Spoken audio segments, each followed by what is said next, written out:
What's up, guys? It's Kev here with Kev-D Fitness, part 2 of the Q&A. I'm going to try to get through this one a little bit quicker. I know I can get long-winded, so I'm just going to get right into it. I'm going to hit 3 questions up in this Q&A. From Mike, a Google Plus friend of mine, he says, I work late at night, and after I get off of work, I go to the gym, and I don't get home till like 4:30 in the morning, but I'm very hungry, so what's the safest thing to eat?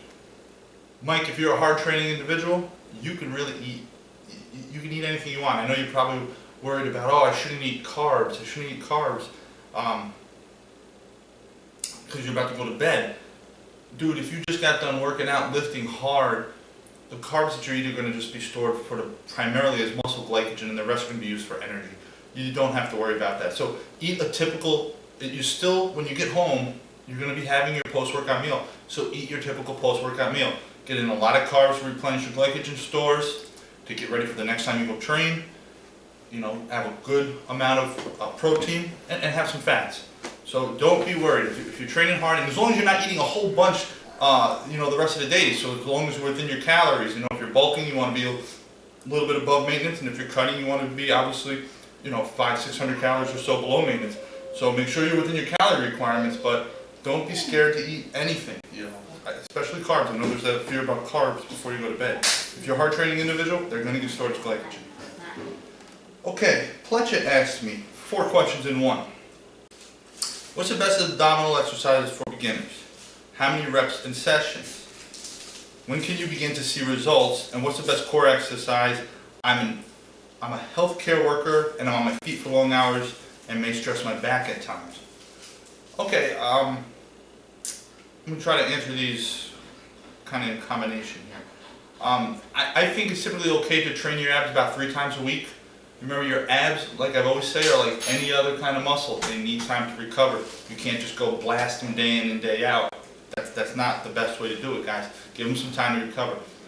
If you're a total beginner, you want to start off, obviously, you want to start off light. Start off with things like crunches, planks on your knees, things like that. Don't, maybe even very light weighted crunches once you've developed some abdominal and core strength.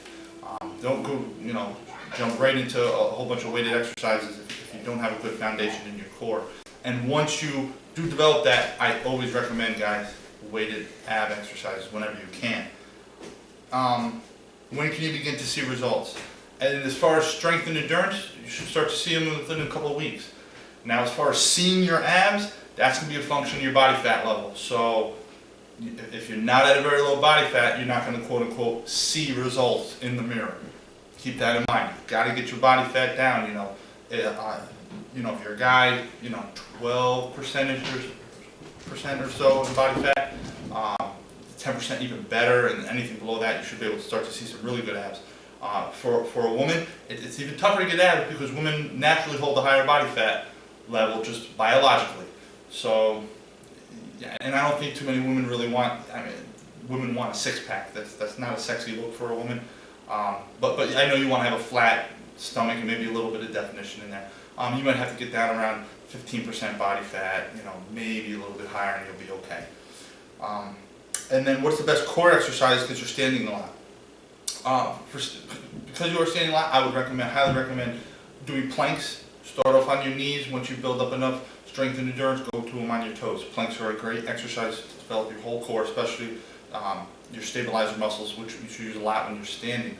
And another good thing to do if you're standing a lot, you want to have a good strong foundation. Develop some good strong glutes. They really help support your spine when you're standing. So, squats, lunges, deadlifts, exercises like that. So that was a really long question and a pretty long answer, but I hope I touched on all your questions and answered them well, Pletcha. Okay, last one from D. A healthy, effective diet and nutrition for ectomorphs trying to bulk. Okay, guys, an ectomorph is somebody who's got a slighter build, is naturally skinnier, doesn't have a lot of just natural muscle mass, has a hard time putting on weight, a slighter frame, smaller shoulders, smaller hips. Nutrition strategies, if you're an ectomorph and you're lifting hard and you're having a hard time putting on muscle and putting on weight, eat more. Start eating more. Just start eating more calories. Probably a lot more carbs. Obviously, if you're not putting on weight and you're working out hard and you're working out properly, you have proper programming in the gym for your training routine, and you're progressively overloading the weights, getting stronger over time, you should be adding muscle. And if you're not, and the weight on the scale is staying the same, dude, you gotta eat more. You just gotta eat more. And as far as, there's no special diet that I'm gonna sit here and recommend. Just eat more. Just eat more. More of the foods you like. And a lot of times ectomorphs, I know they have a hard time putting on weight. Don't get obsessed with, eat your fruits, eat your vegetables, eat your sweet potatoes and things like that. But just to get your required calories in, if you don't have much of an appetite, because a lot of times ectomorphs don't have much of an appetite. That's what I've observed in my own life. Not me personally, I'm not an ectomorph, but the ectomorphs that I know, they don't eat a lot to begin with. They don't have much of an appetite to begin with. So to get in those calories, you might have to rely on junk food. But if that's what it takes to get your calories in, that's what it takes. You just gotta get those calories in to get that growth. For a natural lifter, the number one most anabolic aspect is to be in a calorie surplus. As long as you're, like I said, caveated that with effective training and proper training program. So guys, I hope I answered your questions well, guys. And I'm going to get into part 3 of the Q&A shortly. Be up soon. Please do like the video. Please do subscribe to the channel.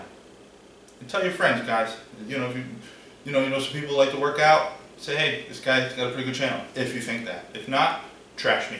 All right. Thanks, guys. Talk to you soon.